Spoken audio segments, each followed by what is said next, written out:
여러분 안녕하세요. 오늘도 수요 말씀 묵상 시간이 되었습니다.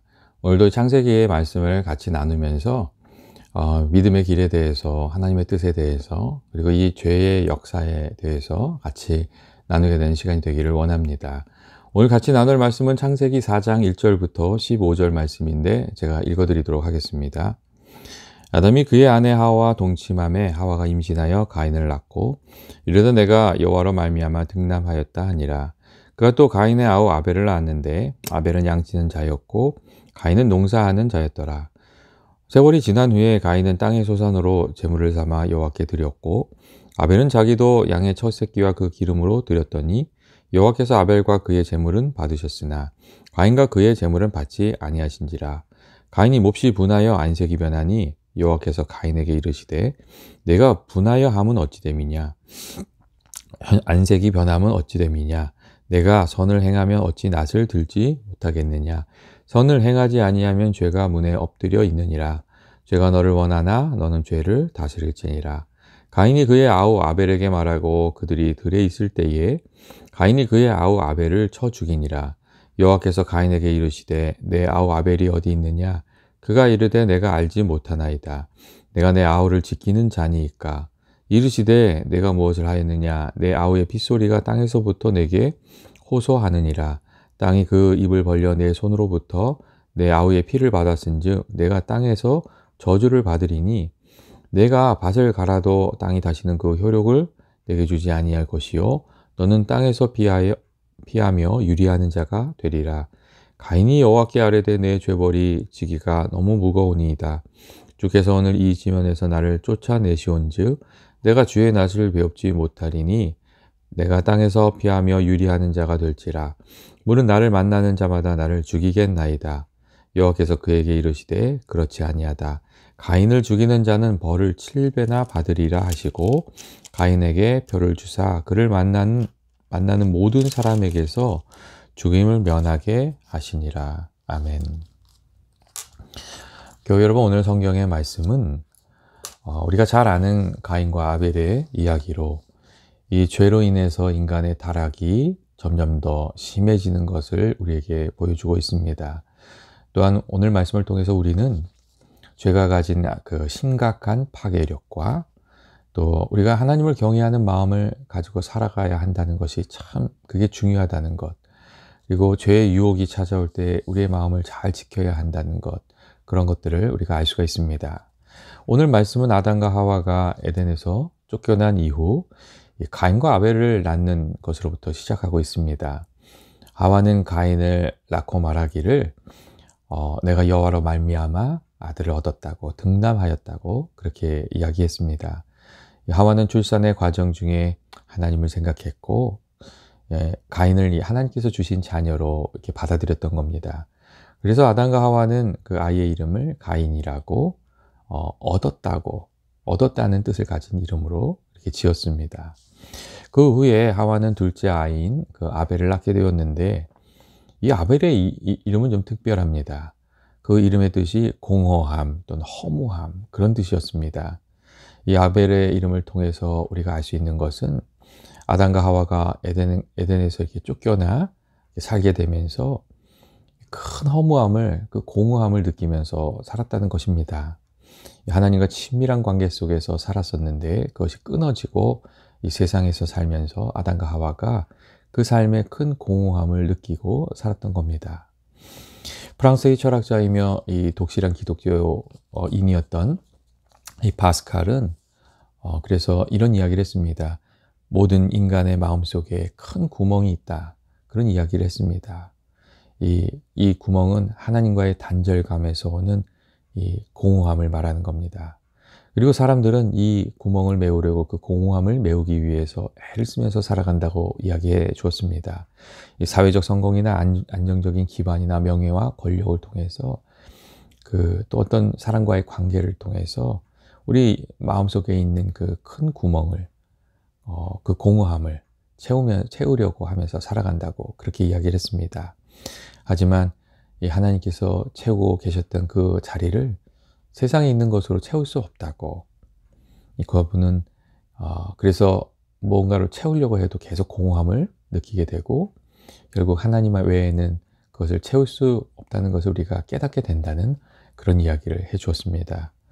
예전에 성 어거스틴도 비슷한 이야기를 하지 않았습니까? 우리 마음이 하나님 안에서 안식을 얻기까지는 평안함을 얻을 수 없다는 그런 이야기를 했습니다. 하나님으로부터 생명을 받은 모든 인간은 하나님의 사랑을 느낄 때에 그 안에서 생명력이 솟아나는 것을 알게 되고, 또 하나님의 인정받을 때에 삶의 의미를 얻게 되고, 또 하나님 주시는 격려와 돌보심을 믿게 될 때에 참된 평안을 느끼면서 살아가게 됩니다. 이 하나님과의 관계 속에서 하나님을 마음에 모시고 살아야 참 그 만족을 누리면서 살아갈 수 있게 됩니다. 하나님과 친밀한 관계를 아담과 하와가 누리면서 살았는데 그것을 상실하고 말았습니다. 그래서 그 상실감이 얼마나 컸던지 그 아들의 이름을 공홀하고 아벨이라고 그렇게 지었습니다. 인간의 그 현실이 얼마나 죄로 인해서 어려워졌는지 우리가 생각하게 되는 그런 부분입니다. 이어서 오늘 성경의 말씀은 가인이 이 죄의 유혹에 넘어가서 동생 아벨을 죽인 아주 비극적인 사건도 말해주고 있습니다. 사건은 참 아이러니하게도 이 가인과 아벨이 하나님께 제사를 드리는 일에서부터 시작하고 있습니다. 이 가인은 농사를 짓는 사람이기 때문에 이 땅의 소산으로 하나님께 제사를 드렸고, 이 아벨은 목축을 하는 사람이었기 때문에 양의 첫 새끼와 그 기름으로 하나님께 예배를 드렸습니다. 그런데 하나님께서는 가인과 그 제물은 받지 않으시고 아벨과 그의 제물만 받으셨습니다. 두 사람이 하나님께 예배를 드리고 제사를 드렸는데 한 사람의 제사만 하나님께서 받으셨다는 겁니다. 그리고 이 가인의 제사를 하나님께서 받아주시지 않자 가인은 분노에 사로잡혀서 그 얼굴색이 변할 정도가 되었습니다. 우리는 이 본문을 읽으면서 늘 그런 생각이 들죠. 하나님께서 왜 가인의 제사는 받지 않으시고 아벨의 제사만 받으신 것까? 그런 질문이 생깁니다. 그래서 어떤 이들은 가인이 이 곡식으로 제사를 드렸고 이 아벨은 피의 제사를 드렸기 때문이라고 그렇게 설명하는 경우도 있습니다. 그런데 제물의 차이 때문에 하나님께서 그 제사를 받으시고 받지 않으셨다고 설명하는 것은 그렇게 좋은 해석이 아니고 바른 해석도 아니라고 생각합니다. 우리는 하나님께서 아벨의 제사만 받으신 이유를 이 4절과 5절에 나오는 아벨과 그 제물은 받으셨으나 가인과 그 제물은 받지 않으셨다는 구절에서 찾아볼 수 있습니다. 그 핵심이 무엇이냐면 하나님께서 이 예배를 받으시고 제물을 받으실 때에 그 제물만 받으시는 것이 아니라 제물과 함께 늘 그 제물을 드리는 사람도 같이 받으신다고 말씀하고 계신다는 점입니다. 다시 말하면 이 제사를 생각할 때 제물과 사람을 따로 나누어서 생각할 수가 없다는 겁니다. 이방 종교나 어떤 점을 치거나 구술하거나 그런 데에는 이 제물을 드리는 사람이 어떤 사람인지가 중요하지가 않습니다. 그냥 복채만 내면 점을 봐주고 구술하기 위해서 비용만 지불하면 구술해 줍니다. 그런데 예배는 그렇지가 않습니다. 하나님께서는 그렇게 하지를 않으십니다. 하나님께서는 그 제물과 함께 그 제물을 드리는 사람을 함께 보시고 사람과 제물을 함께 받으시거나 아니면 함께 받으시지를 않으십니다. 왜냐하면 하나님과 맺어지는 모든 관계는 사랑의 관계이기 때문에 그렇습니다. 그러니까 이 부분을 다시 예를 드리고자 하면 이런 겁니다. 어떤 남자분이 여자분을 좋아했던 겁니다. 그런데 그 여자분은 그 남자가 마음에 들지가 않았습니다. 그런데 그 남자가 값비싼 선물을 여자분에게 선물하면 그 여자분이 그 가방을 받으시겠는가 하는 겁니다. 이 가방을 받으시겠습니까? 그렇지가 않습니다. 아무리 비싼 가방이라고 하더라도 그 가방이 반갑지가 않습니다. 가방을 주는 사람과 그 가방을 따로 생각할 수가 없기 때문에 그렇습니다. 하나님께 우리가 예배 드리는 것도 그런데 마찬가지입니다. 예배를 드리는 행위가 아주 중요하지만 그보다 더 중요한 것은 예배를 드리는 사람입니다. 어떠한 마음으로 어떠한 자세로 하나님께 예배를 드리는가 하는 것이 훨씬 더 중요합니다. 그래서 예수님께서도 그러한 점을 반복해서 말씀을 하셨습니다. 먼저 누가복음 21장 1절부터 4절 말씀을 보시면 예수님께서 부자들이 헌금함에 헌금 넣는 것과 어떤 가난한 과부가 2렙돈을 넣는 것을 보시고 내가 참으로 너희에게 말하노니 이 가난한 과부가 다른 모든 사람보다 많이 넣었다. 그렇게 말씀하시는 그런 구절이 있습니다. 예수님께서 왜 그렇게 말씀하셨겠습니까? 그것은 가난한 과부가 하나님을 생각하는 마음이 부자들이 하나님을 생각하는 마음보다 월등했기 때문에 그랬습니다. 예수님, 그녀가 하나님께 드린 2렙돈은 단순한 돈이 아니라 하나님을 향한 그녀의 전심이라는 것을 예수님께서 아셨기 때문에 그렇게 말씀하셨던 것이었습니다. 또한 누가복음 18장 9절부터 14절 말씀을 보면 이 바리새인과 세리가 성전에서 기도하는 이야기가 있습니다. 이 이야기는 예수님께서 비유로 말씀하셨던 것이었는데 예수님께서는 이 두 사람이 성전에 올라가서 기도했다고 말씀하시면서 바리새인은 따로 서서 하나님이여 나는 다른 사람들 곧 토색 불이 가늠하는 자들과 같이 아니하는 것을 감사합니다. 이 세리와 같이 하는 것을 감사합니다. 나는 일일에 2번 금식하고 또 소득의 11조를 드립니다. 그렇게 기도했고 또 반면에 세리는 멀리 서서 감히 눈을 들어 하늘을 쳐다보지도 못하고 가슴을 치면서 하나님이여 불쌍히 여기소서 나는 죄인이로소이다. 그렇게 기도했다는 이야기를 하셨습니다. 그리고 나서 예수님께서는 내가 너희에게 이르노니 저 바리새인이 아니라 세리가 하나님께 의롭다 하심을 받고 집으로 돌아갔다고 그렇게 말씀하셨습니다.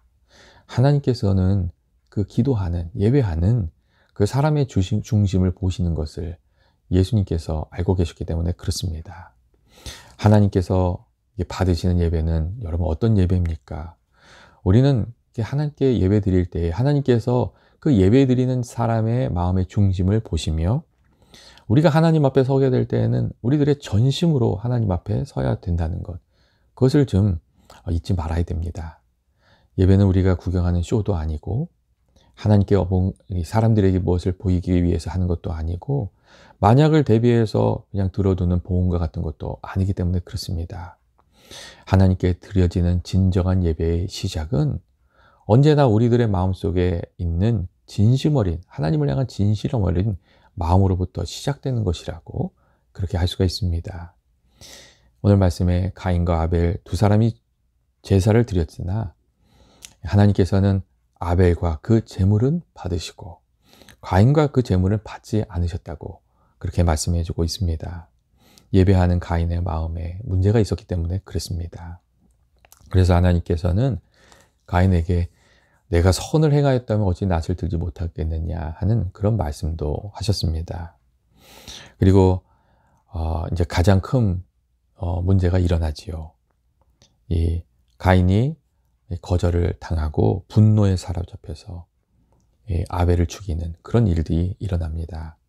하나님께서 그 가인의 제물을 거절하셨을 때에 가인이 자기 자신을 좀 살폈으면 참 좋았을 텐데 자기 자신을 살피지 못하고 그냥 분노에 휩싸이고 말았습니다.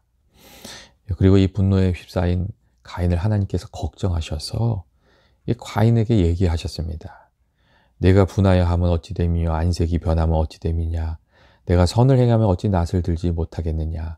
선을 행하지 아니하면 죄가 문에 엎드려 있느니라. 죄가 너를 원하나 너는 죄를 다스릴지니라. 하나님께서 그렇게 말씀하셨습니다. 정말 하나님이 가인을 걱정하셔서 죄를 짓지 말라고 그렇게 경고의 말씀을 해 주신 겁니다. 우리들도 그런 때가 있지 않습니까? 하나님께서 우리들이 잘못된 길을 가지 않도록 우리의 양심을 통해서 또 우리 주변에 있는 사람들을 통해서 경계의 말씀을 주시고 또 우리들이 가려고 하는 길을 가로막을 때가 이게 종종 있습니다. 때로는 우리가 저지른 작은 잘못이 적발되게 하심으로 더 큰 잘못을 저지르지 않도록 그렇게 우리의 길을 강권적으로 가로막을 때도 있습니다. 그래서 어떤 분들은 이렇게도 얘기하시더라고요. 세상 사람들은 그 큰 죄를 짓고도 걸리지 않고 잘만 사는 것 같은데 나는 왜 조그만 실수를 해도 그게 다 걸리는지 모르겠다고 그런 이야기 하시는 분도 있습니다. 이게 왜 그렇겠습니까? 하나님께서 자기 자녀가 더 악한 길로 나아가는 것을 가로막으시기 때문에 그렇습니다. 하나님께서 가인을 가로막으시고 경계의 말을 주셨을 때에 가인이 자기 자신을 살피고 이 자기 자신을 지킬 수 있었으면 참 좋았을 텐데 가인이 그렇게 하지 못했습니다. 분노에 사로잡혀서 이성을 잃었고 그렇게 되어서 하나님도 보이지 않는 그런 사람이 되고 말았습니다. 그리고 동생을 시기하는 마음에 사로잡혀서 아벨을 들로 유인해서 아벨을 죽이고 말았습니다. 너무나도 삐뚤어진 시기심에 사로잡힌 가인은 자신의 분노를 충동질해서 범죄하도록 만들었던 사단의 유혹에 그냥 먹혀버리고 마른 것이었습니다. 오늘날에도 그런데 이 삐뚤어진 시기심에 사로잡혀서 다른 사람을 해치고 또 자신을 해치는 이들이 있지 않습니까? 승부욕이 강하고 무조건 다른 사람에게 이기려고 하는 이들 중에 그러한 잘못을 저지르는 이들이 종종 있습니다. 자기 자신도 해치고 다른 사람도 해치고 뒤늦게 깨닫게 되는 그런 경우가 있습니다. 그리고 가인이 그와 같은 이 잘못을 저질렀던 그 문제의 가장 깊은 곳에는 하나님을 경외하는 마음이 없었다는 점이 있습니다. 만일 가인에게 하나님을 경외하는 마음이 있었다면, 하나님을 두려워하는 마음이 있었다면 그가 예배의 실패자가 되지 않았을 것이고 또 죄의 유혹이 왔을 때도 그것을 이겨낼 수 있었을 것입니다. 그런데 그런 마음이 없었기 때문에 그가 예배에도 실패자가 되었고 하나님을 만나는 데에도 실패자가 됐고 또 죄의 유혹도 이겨내지 못했습니다. 하나님께서 경계의 말씀을 주시기까지 했는데 그 말씀을 중히 여기는 마음이 없었기 때문에 큰 그 잘못을 저지르고 이 동생을 죽이는 그런 살인자가 되고 말았습니다. 하나님 말씀 중히 여기는 마음이 있었으면 그가 멈춰 설 수 있었을 텐데 하나님 경외하는 마음이 없어서 그렇게 되고 말았습니다. 그래서 이 가인의 이 살인 사건은 하나님을 경외하는 마음이 얼마나 중요한 것인지 그 마음이 있어야 우리들의 삶을 지키면서 살아갈 수 있다는 것을 보여주는 그런 사건이기도 합니다. 하나님께서 내 아우 아벨이 어디 있느냐 물었을 때에 가인은 너무나도 뻔뻔하게 내가 아우를 지키는 자입니까? 그렇게 대답을 했습니다. 가인은 처음부터 완전 범죄를 꿈꾸고 있었던 겁니다. 그런데 하나님께서는 내 아우의 빗소리가 땅에서부터 내게 호소하느니라 하는 말씀으로 세상에 완전 범죄는 없으며 하나님 앞에 감추어질 수 있는 죄가 없다는 것을 아주 분명하게 보여주셨습니다. 오늘날에도 실수로 죄를 짓는 것이 아니라 의도적으로 죄를 짓는 사람들은 다 완전 범죄를 꿈꾸면서 죄를 짓습니다. 아무도 모를 것이고 아무도 이제 보지 않고 있다고 생각하면서 죄를 짓는 겁니다. 그런데 완전 범죄가 있습니까? 세상에 완전 범죄가 없습니다. 먼저 양심이 죄 지은 자를 정죄하게 되어 있고 사단 마귀가 참소할 뿐만 아니라 모든 것을 꿰뚫어 보시는 하나님께서 우리를 바라보고 계시기 때문에 그렇습니다. 그리고 이 범죄하는 이들은 한번 성공하게 되면 더 큰 유혹을 받게 됩니다. 거기에 유혹에 사로잡히게 됩니다. 그래서 그것을 반복하다 보면 어느 순간 그 꼬리가 잡히게 되고 그리고 꼬리가 잡히게 되면 이전에 잘못했던 것까지 다 드러나는 그런 일이 일어납니다. 우리는 오늘 말씀에 있는 그 선을 행하지 않으면 죄가 문 앞에 엎드려 있느니라 하는 하나님의 말씀을 좀 깊이 생각할 필요가 있습니다. 선을 향해서 부지런히 나아가지 않으면 우리가 그냥 그 자리에 있는 것이 아니라 악에 빠질 위험이 늘 우리에게 이렇게 존재하고 있다는 겁니다. 이 학생이 공부를 하지 않으면 엉뚱한 일을 하게 되는 것처럼 그리스도인들이 그리스도인답게 살아가지 않으면 늘 엉뚱한 행동을 하면서 살아가게 됩니다. 죄의 유혹에 넘어가 버린 가인에게 하나님께서는 땅에서 저주를 받을 것이라고 그런 말씀을 하셨습니다. 가인이 농사 짓는 사람이었는데 하나님께서는 밭을 갈아도 땅이 다시는 그 효력을 내게 주지 아니할 것이요 내가 땅에서 비하여 유리하는 사람이 될 것이라고 떠돌아다니는 사람이 될 것이라고 그런 말씀을 하셨습니다. 그리고 가인이 나를 만나는 자마다 나를 죽일까 두려워하나이다. 그렇게 말을 하니까 하나님께서 가인에게 표를 주셔서 모든 사람으로부터 죽임을 면하게 하셨습니다. 하지만 이 가인이 놋 땅으로 도망가서 그곳에서 성을 짓고 산 것을 보면 이 가인이 죄를 지은 이후에 두려움에 사로잡혀서 이렇게 살았던 것을 알 수가 있습니다. 이 성을 짓고 자기 힘으로 자기 자신을 좀 지키면서 살려고 애를 쓰면서 살았던 것을 알 수 있고, 그의 마음 가운데 두려움이 시작했다는 것, 죄가 주는 두려움이 시작된다는 것을 우리가 알 수가 있습니다. 그리고 이 가인의 표를 하나님께서 주신 것으로부터 우리가 한 가지 알 수 있는 것은, 하나님께서 이렇게 사사로운 목소리를 금하셨다는 것, 그리고 심판이 하나님의 손에 있다는 것, 그것을 우리가 알 수가 있습니다. 우리가 때때로 누군가 잘못하게 되면 그 사람 막 비난하고 심판하고 하나님의 위치에 서게 되는 경우가 있는데, 하나님께서 그것을 기뻐하시지 않는다고, 심판은 하나님의 손에 있다고 오늘 이 사건을 통해서도 우리에게 가르쳐주고 있습니다.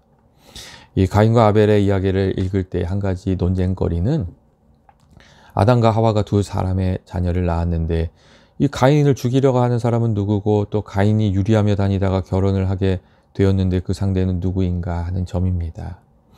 이 갑자기 사람들이 막 생겨났다고 생각해서 그렇습니다. 그런데 이 문제에 대해서 학자들은 성경에는 나오지 않지만 아담과 하와 사이에 태어난 많은 자녀들이 있었을 것이라고 그렇게 말해주고 있습니다. 성경이 족보를 정확하게 기록하려고 했던 책이 아니라 죄와 구원의 역사가 어떻게 전개되었는지를 보여주기 위해서 쓰여진 책이기 때문에 그런 디테일들이 많이 빠져 있다고 그렇게 학자들은 말하고 있습니다. 아마도 우리가 천국에 가게 되면 더 분명하게 알게 될 부분들이 많이 있다고 그렇게 말씀드려야 될 것 같습니다.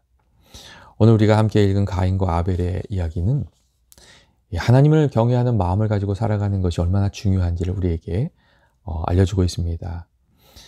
가인에게 하나님 두려워하는 마음이 없었기 때문에 그는 죄의 유혹에 넘어갔고 결국 자신과 다른 사람을 해치고 말았습니다. 오늘 우리는 선을 행하지 아니하면 죄가 문에 엎드려 있느니라. 죄가 너를 원하나 너는 죄를 다스릴지니라 라는, 근데 하나님의 말씀을 좀 무겁게 받아들일 필요가 있습니다. 우리가 사는 세상에 죄의 유혹이 많이 있지만 하나님의 말씀으로 우리 자신을 좀 지키고 선으로 악을 이기면서 살아가는 저와 여러분 되시기를 원합니다. 그래서 하나님 기뻐하시는 삶, 또 하나님께 영광 돌리는 삶을 살아가는 저와 여러분 되시기를 원합니다. 같이 기도하시겠습니다. 사랑과 은혜가 많으신 하나님 아버지, 우리가 늘 하나님을 경외하는 마음으로 하나님의 말씀 붙들고 살아가기를 원합니다. 세상의 유혹과 죄악이 참 많은데 아버지, 그런 유혹들이 찾아올 때마다 저희들 하나님을 늘 다시금 생각하게 하시고 주님 주시는 말씀으로 우리 자신을 악으로부터 지키면서 살아가게 하여 주옵소서. 선으로 악을 이기며 살아가는 저희들이 되게 하여 주시길 원하오며 예수님의 이름으로 기도합니다. 아멘. 여러분, 오늘도 수고 많으셨습니다. 오늘 우리가 가인과 아벨의 이야기를 같이 나눴는데 오늘 성경이 우리에게 얘기해 주는 것처럼 우리가 하나님 말씀으로 악을 이기면서 다스리면서 살아가는 삶이 되기를 원합니다. 이 사순절을 지나가는 여러분의 모든 교우들에게 하나님께서 함께해 주시고 말씀으로 은혜 주셔서 말씀으로 승리하는 하루하루가 되시길 주의 이름으로 축원드립니다. 다음 시간에 우리가 창세기의 말씀 계속 이어서 나누도록 하겠습니다.